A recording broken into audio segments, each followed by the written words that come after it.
ज़रा सोचिए, आपकी सैलरी आते ही आप खुश होते हैं और महीने के 15वें दिन ही आपको लगता है कि पैसा कहाँ गया।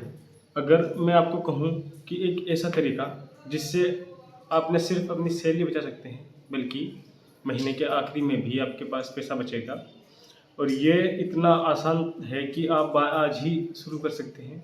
तो बने रहिए आखिरी तक, क्योंकि मैं आपको एक गोल्डन रूल बताऊंगा जो आपकी पूरी फाइनेंशियल लाइफ बदल सकता है।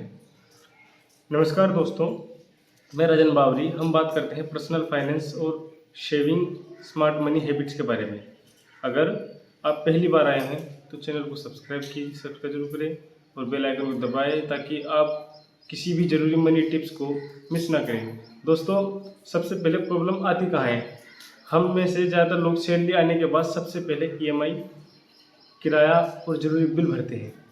लेकिन असली गलती ये है कि हम बाकी बचे पैसे को बिना प्लान के खर्च करना शुरू कर देते हैं।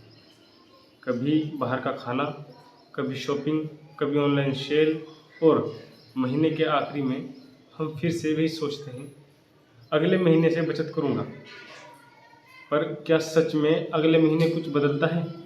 शायद ही नहीं। इसका सॉल्यूशन क्या हो सकता है? सॉल्यूशन दोस्तों, इसके लिए हमें एक रूल को अपनाएंगे जिसे कहते हैं 50-30-20।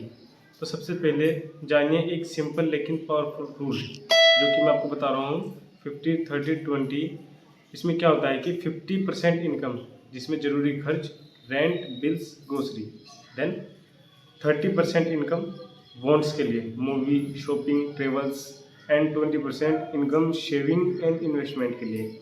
और हाँ, ये 20% बचत आपको सैलरी के तुरंत बाद अगली अलग करनी है। टिप्स क्या है इसके लिए? अलग बैंक अकाउंट, आरडी या म्यूचुअल फंड सिप का इस्तेमाल करें। सॉल्यूशन नंबर 2, पे योरसेल्फ फर्स्ट। बहुत लोग कहते हैं खर्च करने के बाद जो बचेगा वो बचा लेंगे, लेकिन ये तरीका कभी काम नहीं करता। आपको करना है उल्टा। सैलरी के पहले आते ही खुद को पे करें, यानी पहले बचत करें फिर खर्च करें। मान लीजिए आपकी सैलरी 30,000 है तो पहले दिन ही 6,000 सेविंग अकाउंट या इन्वेस्टमेंट में डाल दें। बाकी 24,000 से महीने का खर्च मैनेज करें। इसके लिए एक प्रो एक्स्ट्रा टिप भी हो सकती है। जैसे अब मैं आपको कुछ छोटे छोटे हैक्स देता हूँ जो आपकी बचत को और आसान बना देंगे।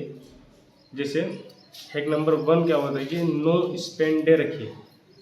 हफ्ते में कम से कम एक दिन कोई पैसा ना खर्च करें। सेकंड टिप्स, इम्पल्स बाइंग रोकें। कुछ खरीदने का मन करे तो 24 घंटे का रूल अपनाएं। Third rule, cash envelope method. खर्च के अलग अलग लिफाफे बनाकर उसमें कैश रखें। दोस्तों, मैंने आपको बात कहा था, जैसे मैंने आपको कहा था कि मैं आपको लास्ट में गोल्डन रिवील या पे का रूल दूंगा। जैसे मैंने शुरुआत में कहा था, गोल्डन रूल ये है कि आप अपने पैसे को नक्शे के साथ चलाएं, यानी बिना बजट के एक भी महीना शुरू ना करें। बजट आपका जीपीएस है, इसके बिना आप चाहे जितना कमाएं, पैसा हमेशा गायब ही होता रहेगा। दोस्तों, अगर आपको ये वीडियो हेल्पफुल लगी तो इसे लाइक कीजिए, अपने दोस्तों और परिवार के साथ शेयर कीजिए ताकि वे भी पैसे को बचा सके। और हाँ, ऐसे ही पर्सनल फाइनेंस के आसान और असरदार टिप्स पाने के लिए चैनल को सब्सक्राइब जरूर करें। मिलूंगा आपसे अगली वीडियो में, तब तक स्मार्ट रहिए, सेफ रहिए। Thank you for watching.